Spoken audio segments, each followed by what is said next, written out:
සඳකල දැන් හරහා සිරිපා කරුණා කරන්න යමුද අපිත් එක්ක.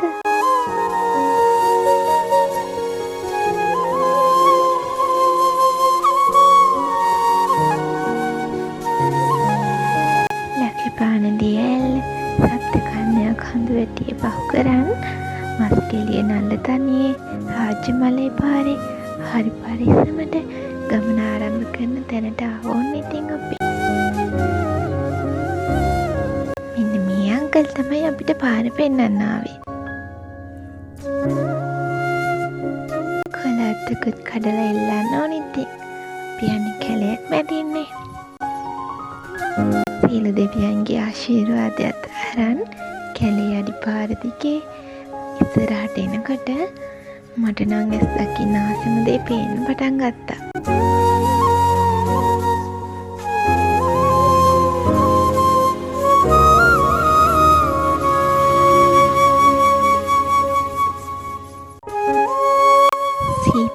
සීතල වතුර තියෙන දිය කඩਿੱත් එකෙන් වතුරත් බීලා අපි හිමි සඳගල තැනට ආවා. එහෙතින් සමනල කන්ද පේනකොට හිතේ ගතේ මහන්සිය නිකම්ම නැති වෙලා ගියා. මේ කැලේ මැදින් යද්දී ගහකොළවලට දිය පාරවල් වලට කිසිම කරදරයක් කරන්න දෙන්න අපි දැනගන්න ඕනේ. අපි මේ දේවල් පරිස්සම් කරනකම් සබා ධර්මයේ විසින් අපිවත් පරිස්සම් කරනවා කියලා මතක තියාගන්න.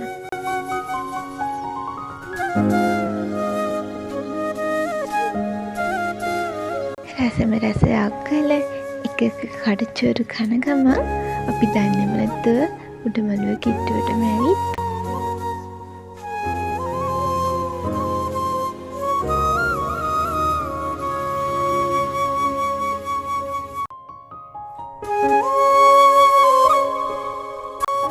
පාට ගහකොළ අතරින් පුංචි අඩි පාරවල් දිගේ අපි සිරිපා මළුවට යන හැටන් පාරට එකතු වෙන මෙන්න මෙතනින්.